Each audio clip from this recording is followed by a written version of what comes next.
the next 40 years, we have to produce as much food as we have in the last 8,000. We're going to do that by increasing productivity and efficiency on the one side and reducing waste and changing consumption on the other. But we're also going to do it by sharing lessons. We're learning in one part of the world and not sharing with another. We need to help each other learn much faster. It currently takes about 10 years for a better practice to go around the globe. In the age of information, we've got to cut that down to 2. So one of the questions is, where do we get more production? Do we focus on working with the better producers and try to make them a little bit better? Or do we focus on the worst producers and try to move them up and make them average? Turns out that the bottom 25% of producers cause about 50% of the impacts we care about, but only produce about 10% of the food. So if we want a global double food production, moving the bottom gets us a lot closer than moving the top.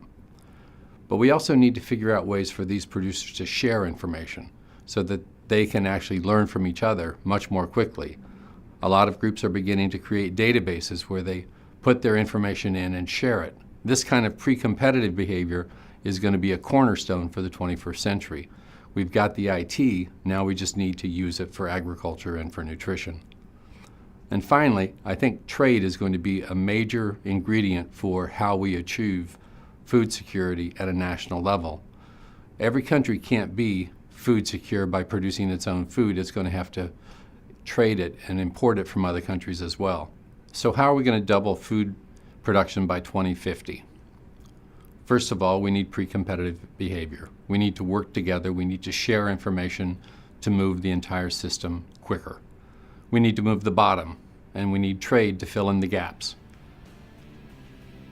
All of those things combined are going to get us well beyond 2050 and will produce enough food for us to get to 2100 with 10 billion people. I'm sorry I'm not going to be at the conference this year. I'll see you next year. Have a great conference.